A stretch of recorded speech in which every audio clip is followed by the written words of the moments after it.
The clerk at the end of the platform dipped his pen and asked Miriam Vale which child she wished to lose first. For a moment, the question made no sense.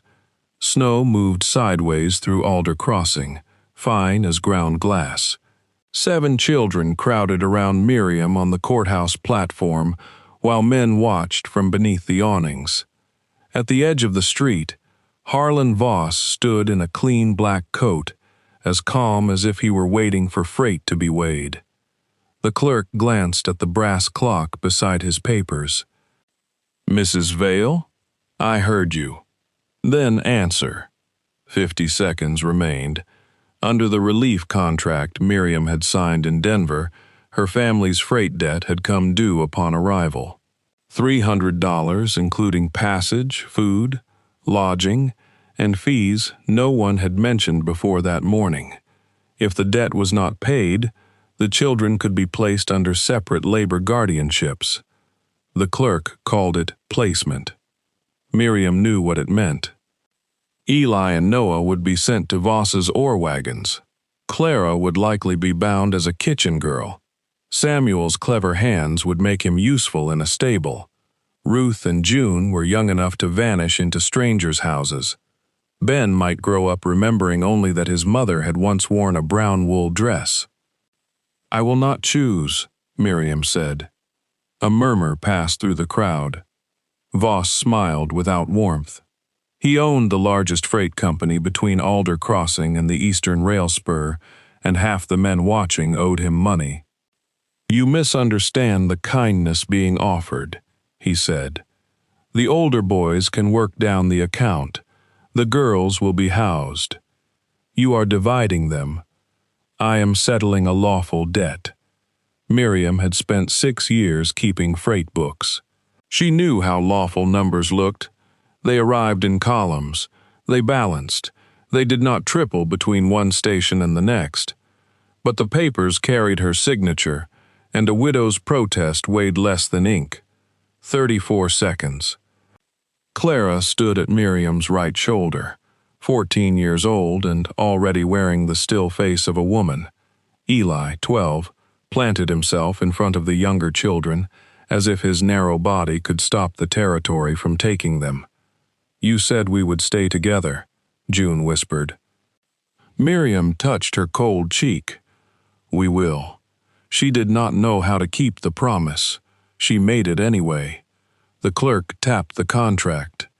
"Any citizen may assume the debt and take responsibility for the household under a 1-year labor bond. The amount is $300. No one moved. Alder Crossing had miners, teamsters, ranch hands, and enough lonely men to fill the street. Not one stepped forward. 20 seconds. Voss raised one gloved hand. "Begin with the boys. My South Camp needs drivers." Eli's breath caught. Miriam stepped in front of him. "Touch one of them, and every traveler from here to Cheyenne will learn what kind of business you run. You are in no position to threaten anyone." A voice came from beyond the spectators. "She appears to be standing." The crowd opened. The man walking toward the platform wore a weather-darkened buffalo coat and carried a long rifle on his back. Snow clung to his beard. A pale scar ran from his left eyebrow into his temple. He was past 40, broad through the shoulders, with a face shaped by wind and solitude. He looked at the children before he looked at Miriam, not counting them, checking them. The clock showed 10 seconds. The stranger placed a leather purse on the table. "How much?" The clerk blinked. $300. Voss stepped forward. "Holt, this does not concern you." So this was Gideon Holt, the keeper of Mercy Pass Relay, a mountain hauler who wintered above the Timberline Road and came to town only when supplies forced him down. Gideon poured gold pieces into his palm. 100, 2, 3. The final coin struck the table as the clock hand reached 12. Silence took the platform. "The debt is satisfied," the clerk said. "No," Voss answered. It was the first honest word Miriam had heard from him. He reached for the papers, but Gideon covered them with one scarred hand. "You heard the clerk. You have no use for 8 people at Mercy Pass. That is my concern. A woman with 7 children will eat through your stores before February." Gideon glanced at Miriam. His gray eyes held no pity. "I know what food costs." "Then you know this is bad business." Gideon pushed the coins closer to the clerk. "Good thing it isn't yours." Relief came to Miriam, tangled with fear. A stranger had paid her debt in front of a town that had watched her children stand in the snow. Whatever happened next, she would not confuse rescue with freedom. The clerk cleared his throat. "Mr. Holt, the bond gives you authority over the household for 1 year." "No." Gideon turned the contract around and read it. He followed each line with the blunt edge of one fingernail, then drew a knife from his belt. Several men stepped back. He used the tip to score through a paragraph. "I'm assuming the debt," he said, "not the household. That clause is standard. So are graves." He crossed out 2 more lines and held the pen toward Miriam. "1 year at Mercy Pass. You keep the station books, manage stores, and help feed travelers when the road is open. Your children get shelter and rations. Any work they do fits their age, and no wages are taken against this debt. At year's end, you can leave with pay." Miriam stared at him. "What do you require of me as your wife?" The men below the platform leaned closer. Gideon did not. "I require no wife. You and the children take the east rooms. I sleep in the station house. Your door locks from the inside." She searched his face for a trap and found only caution. "Why?" His gaze moved over the children. "Because no decent road begins by scattering them along it." Voss gave a short laugh. "You think scratching out lines changes territorial law? Paying the debt does." Gideon faced the clerk. "Witness the revisions." The clerk looked toward Voss.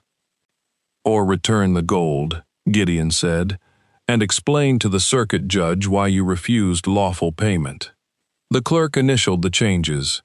Miriam read every line before signing. Her fingers were stiff, but her name came out clean. Miriam Vale. Still her own. When the papers were folded, Agnes Bell approached from behind the relief table. She was a narrow woman in a gray bonnet, with ink on one hand and fear hidden beneath careful manners. "Mrs. Vale, may I speak with you inside?" Gideon watched Miriam, waiting rather than deciding for her.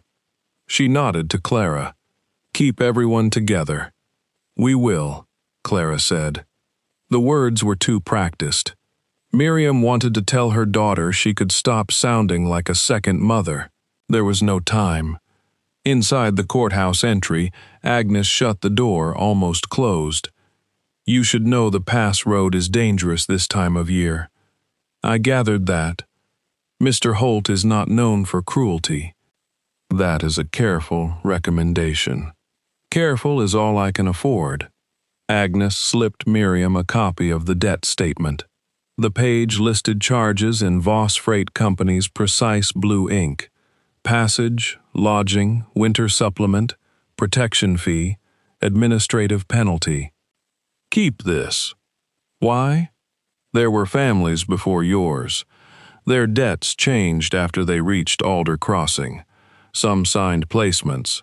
Some never saw their children again." "Then testify." Agnes glanced toward the door. "My mother lives in Voss housing. My brother works at his south camp." The answer contained all the chains it needed. Miriam folded the paper. "Did my husband owe this money?" Agnes's face tightened. "I do not know what he owed." "That was not my question." Footsteps sounded in the corridor. Agnes stepped back. "Go to Mercy Pass," she whispered. "Keep your children close. Look at the mark below the total." She opened the door. Harlan Voss stood at the far end of the hall, his hat in one hand. Without it, his neatly parted hair made him look almost respectable. "Mrs. Vale," he said, "a word before you leave." Agnes returned to her desk without meeting Miriam's eyes. Voss waited until they were alone. "You have mistaken Holt's stubbornness for safety. Mercy Pass buries people. Then I hope the mountain has an appetite for bad contracts." His voice stayed smooth. "You worked freight books in Denver. That makes you useful. When Holt fails, bring the children to my South camp. I will honor the original arrangement." "You mean you will take my sons?" "I will give them work. And the girls? Places can be found." Miriam stepped close enough that he could not pretend to misunderstand. "My children are not freight." The civility left his eyes. Everything crossing this territory becomes freight eventually.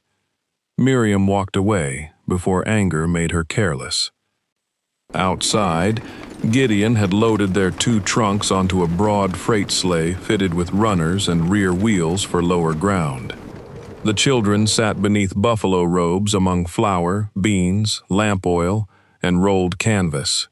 June whispered to a chestnut mare with a white nose. Ben slept against Clara. Gideon tightened a strap. "Ready?" "No." One corner of his mouth moved, not quite a smile. "Neither is the weather." Miriam climbed onto the driver's bench without taking his offered hand. He accepted the refusal with a small nod and went around to the other side. The team pulled forward. Alder Crossing began to slide behind them.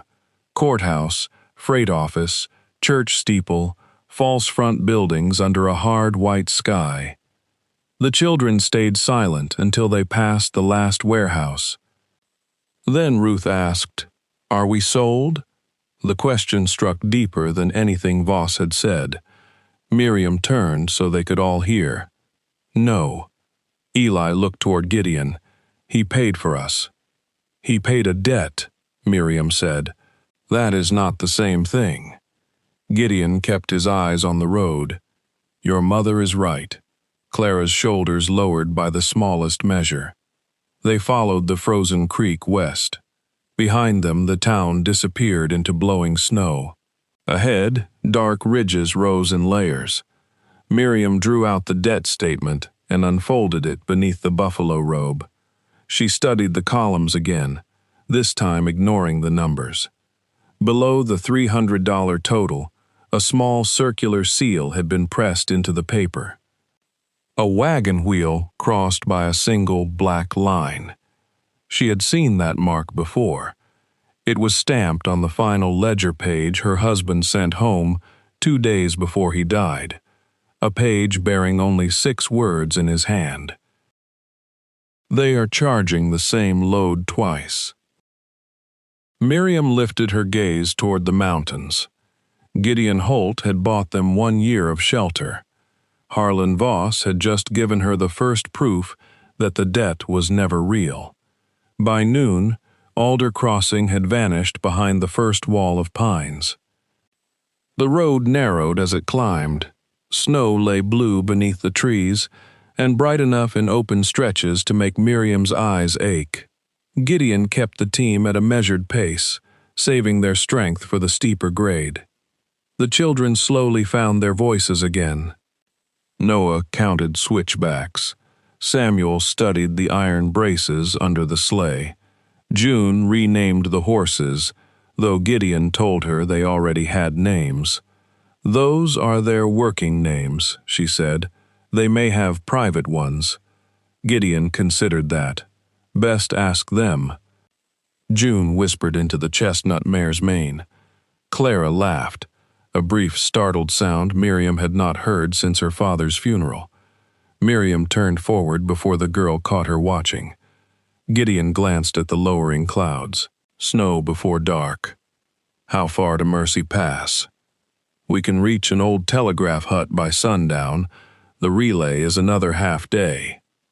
Miriam showed him the crossed wheel seal on the debt statement. Voss Freight, he said. Private accounting mark. Would old records be kept at the hut? Maybe. Voss used the route before the wire failed. Why did it fail?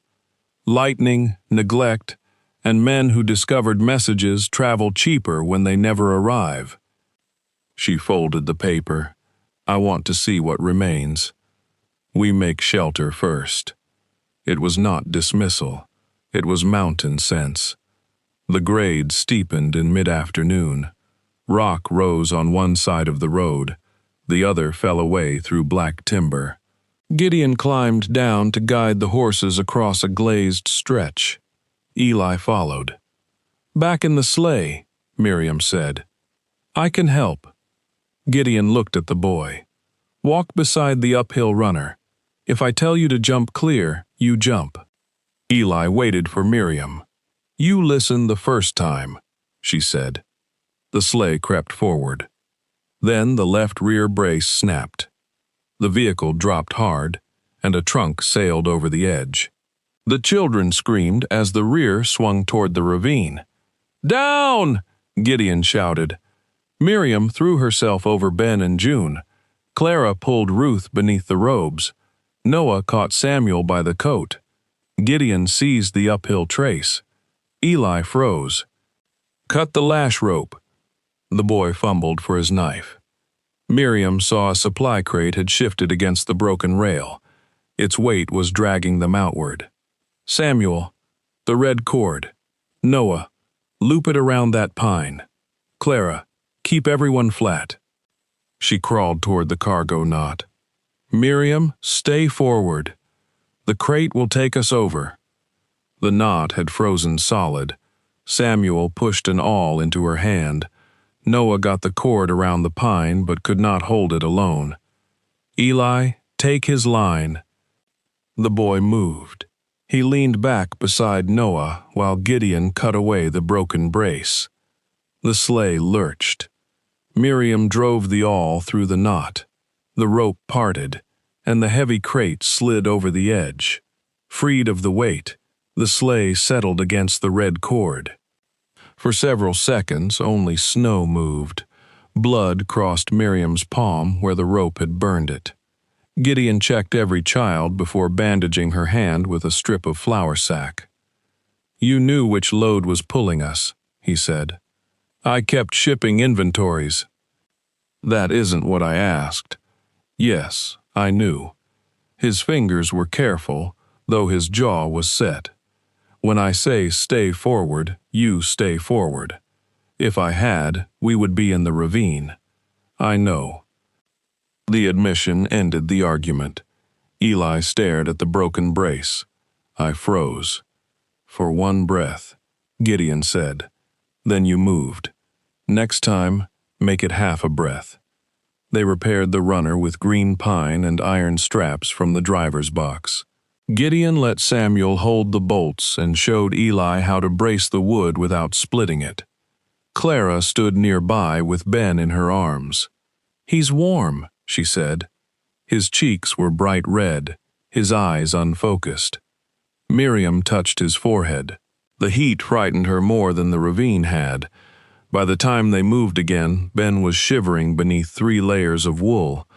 The telegraph hut appeared near dusk, a low log building beside 2 leaning poles. Gideon forced the door open. Inside stood a rusted stove, 2 bunks, and an operator's desk littered with mouse-chewed paper. Clara, blankets. Eli, snow in the kettle. Noah, find dry wood. Samuel, help Mr. Holt. Ruth, keep June close. They moved without argument. Miriam laid Ben on the lower bunk. His breaths came shallow and quick. She checked his throat and chest, then opened her medical tin. Willow bark, dried mint, and a little honey saved since Denver. Gideon knelt beside her. What do you need? Heat. Water. Clean cloth. I can help, Clara said. You can eat and rest. But Ben is your brother. Not your child. Clara flinched. Miriam softened her voice. You have carried enough. The girl sat beside the stove as if setting down a burden she had forgotten was there. Gideon fed the fire and hung wet garments from a line. Miriam gave Ben willow tea by the spoonful and cooled his neck with damp cloths. Outside, snow sealed the windows white. Near midnight, Ben began calling for his father. Papa said he'd come after us. He knows the road. Miriam held him close. Yes, love. It was the first lie she had told him since Denver. Gideon brought a thick red blanket to the bunk.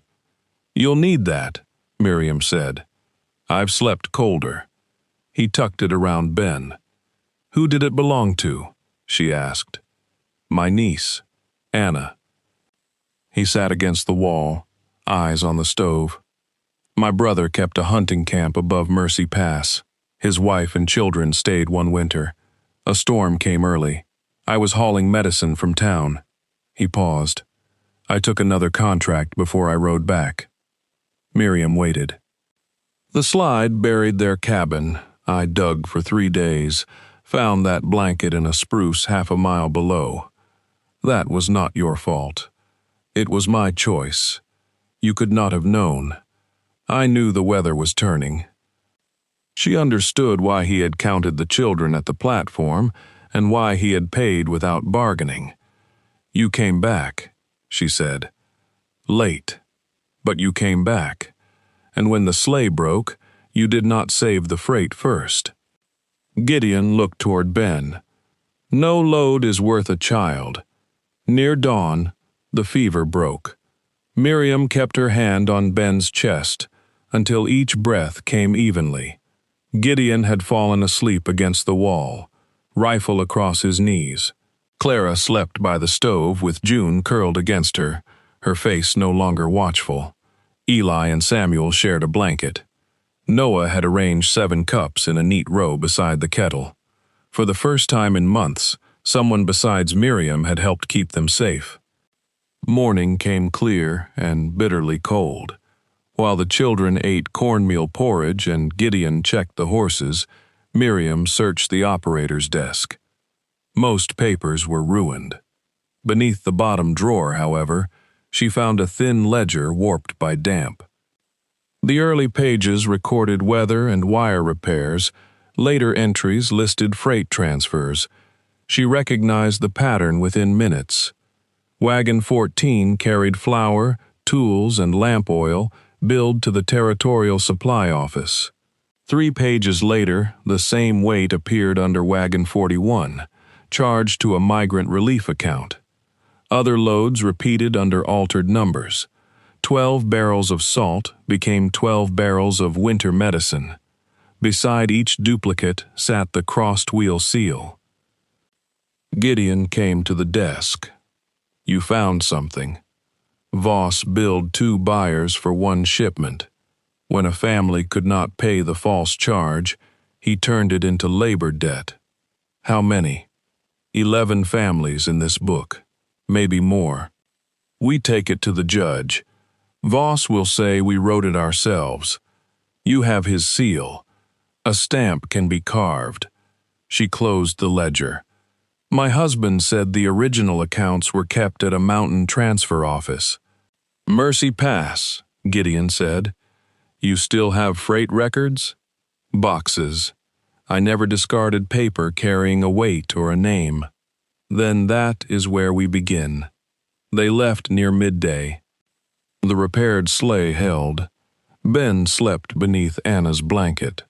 Whenever Gideon returned to the bench after walking a steep stretch, he looked back to make sure the red wool still rose with the boy's breathing. Late in the afternoon, the forest thinned.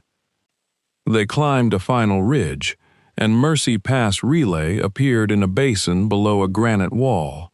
A long station house, a barn, a smithy, and a signal tower bearing a brass warning bell. The buildings were dark but sound, the firewood stacked high, the road running west between 2 white peaks. The children crowded forward. June pointed toward the barn. Samuel stared at the tower. Eli looked over the yard as if measuring the work ahead. Clara said nothing, but the guarded expression she had worn in Alder Crossing was gone. "There it is," Gideon said. Miriam looked at the station, then at the ledger beneath her coat. A shelter waited below. So did the records that might free more families than her own. "Take us home," she said. And Gideon did. Mercy Pass had been built for 30 travelers and inhabited by one man. The station held 6 sleeping rooms, a kitchen, a barn, and a signal tower above the freight platform. One cup stood by the basin. One chair faced the stove. Gideon's life had left room for no one because he had expected no one to come. Within days, the children changed that. June befriended the barn cat.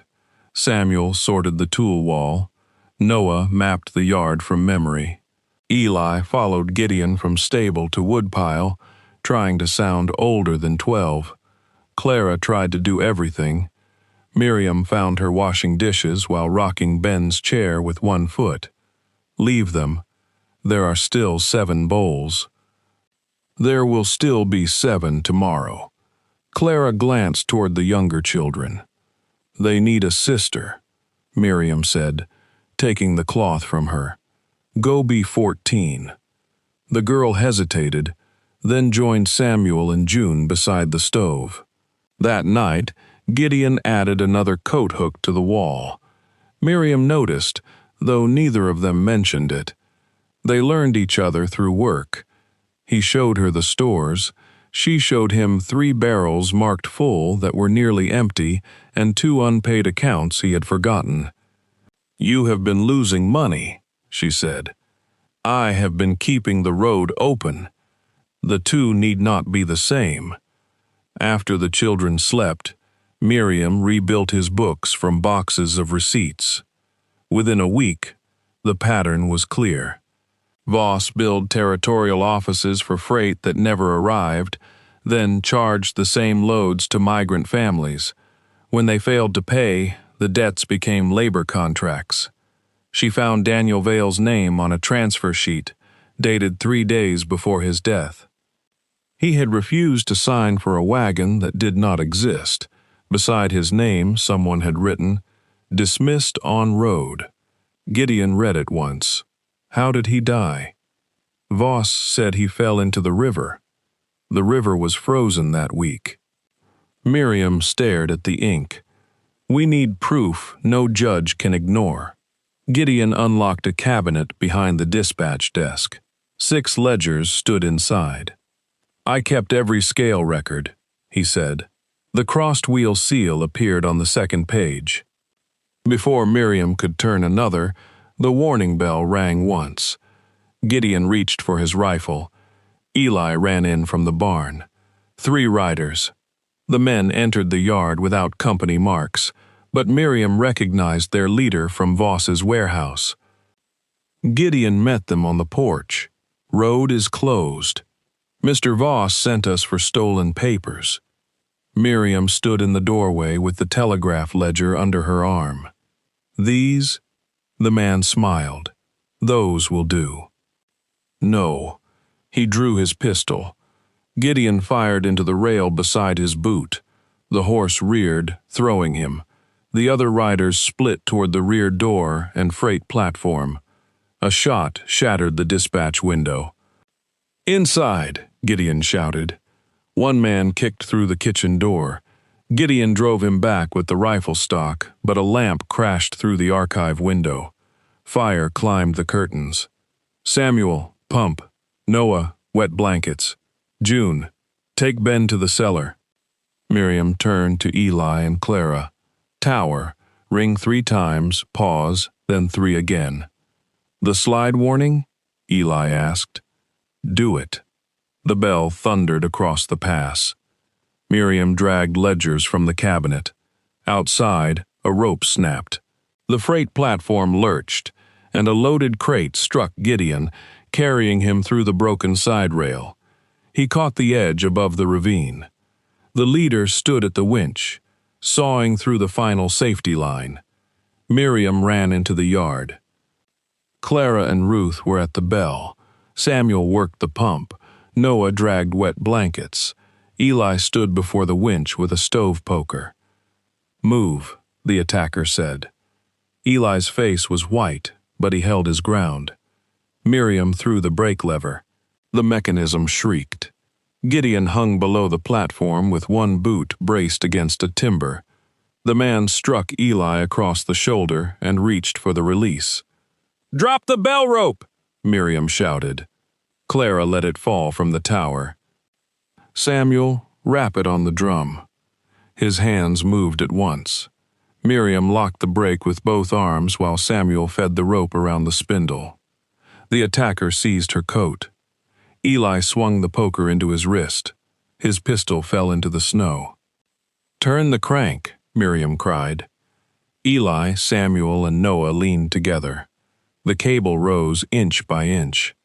The attacker lunged again. June burst from the cellar and slapped the chestnut mare's flank. The horse surged, dragging a loose trace across his knees. He fell. Miriam snatched up the pistol. "Stay down!" He looked toward the ridge. The bell signal had brought 2 mail riders racing along the western road. The remaining men fled into the trees. Gideon's hand appeared over the platform edge. Miriam caught his coat, and the children kept turning until they pulled him onto the boards. His forehead was cut, and one arm hung uselessly, but he was alive. "You used the bell," he said. "You built it. We built the rest." Smoke rolled from the archive room. Noah and Samuel beat out the last flames while the mail riders bound the captured man. 3 ledgers survived. 2 had burned beyond reading. The master exchange book lay open on the floor, its middle pages collapsing into ash. Miriam knelt beside it. Names, weights, signatures, gone. Gideon entered with his arm tied against his chest. Did we lose everything? Not everything, but enough. By sunset, the riders had taken the prisoner toward the territorial post with Miriam's statement and 1 surviving ledger. Clara sat near the stove with the younger children. Eli's shoulder was swollen. Samuel's palms were blistered. Ben slept with his head in Noah's lap. Gideon looked from them to the burned room. "They came because of me," Miriam said. "No, they came because Voss is afraid of you." For the first time, that knowledge did not feel like weakness. It felt like a weapon. Before dawn, Miriam found Gideon packing their trunks. His injured arm was bound against his chest. With the other, he folded Clara's dress and set it beside Ben's boots. "What are you doing?" "Sending you to Fort Laramie with the mail riders." "No. Voss will come again. So we leave the road to him? You leave alive." Miriam closed the trunk. "You paid $300 so no one could decide my children's fate. Do not become the next man who tries." He went still. "I am trying to protect you." "Then stand beside me. Do not choose for me." The warning bell rang twice. A rider staggered into the yard on a foam-flecked horse. "Caravan east of Broken Span." He gasped. 20 wagons. Voss told them the bridge was sound. Gideon swore. Spring thaw had eaten the supports for weeks. Miriam seized the surviving ledger. "There is an old military trace north of the gorge, buried under snow. Daniel mapped it. Noah remembers the ridge. We can mark the turn." Gideon looked at her, then at the packed trunks. "Your choice," he said. "Yes." They moved. Clara and Ruth climbed the tower with red cloth. Samuel repaired the bell linkage. June led fresh horses to the yard. Eli and Noah rode ahead with Gideon, while Miriam drove the supply sleigh toward Broken Span. They reached the gorge as the first wagon rolled onto the bridge. Voss stood on the far bank, waving the caravan forward. "Stop!" Miriam shouted. The river struck the pilings below with brown, violent water. A timber split like a rifle shot. Voss pointed at her. "That woman is a debtor and a thief." Miriam climbed onto the sleigh seat and raised the ledger. "He billed your food twice. He intends to lose your wagons and charge the territory for the cargo again." The lead driver hesitated. Then the bridge dropped a foot. Panic ran through the teams. Gideon galloped onto the approach, cut the traces of the lead wagon, and turned the horses back. Eli and Noah planted red markers toward the military trail. Clara's bell rang from the ridge. 3 beats, pause, 3 beats. "Follow the bell," Miriam called. Families abandoned heavy trunks. Men carried children. Women pushed wheels from the mud. Miriam placed Samuel at the narrowest turn to guide each axle over buried stone. Voss drew his pistol. Gideon stepped between them. Before either man fired, Agnes Bell rode from the eastern road with 2 territorial marshals. "I brought the original contracts," she said. Her voice shook, but it carried. "And I will testify who altered them." Voss ran for the bridge. The center span collapsed beneath his horse. Gideon caught the bridle from the bank and dragged both animal and rider clear. Voss came up choking, only to find a marshal's revolver at his face. By sunset, all 20 wagons stood safely along the military trace. Miriam spent the night beside a lantern, rebuilding the burned accounts from surviving page numbers, caravan receipts, and Agnes's contracts. Every false debt returned to the same crossed-wheel seal. At the hearing in Alder Crossing, the clerk who had asked her which child she would lose first could not meet her eyes. Voss was charged with fraud, unlawful bondage, and conspiracy. His labor contracts were voided. Families were called home from camps and households across the territory. By spring, newspapers from Denver to Cheyenne carried Miriam Vale's name, not as a widow sold for debt, but as the bookkeeper who exposed a freight empire and the mother who led a caravan away from a collapsing bridge. Gideon placed a deed on the station table. Half of Mercy Pass Relay belonged to Miriam. "This is not payment," he said, "and it is not a bond. What is it? A place at the table, if you still want one." She looked toward the yard. Clara was teaching June to throw a snowball instead of mending. Eli argued with Samuel over a harness buckle. Noah painted new trail markers. Ruth read to Ben beside the door. "I want one condition," Miriam said. Gideon waited. "The East Room stays open for any mother or child who needs shelter." He nodded. "Then we will need a larger stove." That evening, they hung a new sign above the porch. Vale and Holt Relay and Refuge. Inside, 7 pairs of gloves dried beside the fire. Miriam fed the old auction notice into the flames and watched the $300 figure blacken, curl, and disappear. Gideon stood beside her, close enough for warmth, not possession. Outside, the mountain road shone beneath the thawing snow. It no longer led away from her life. It led home.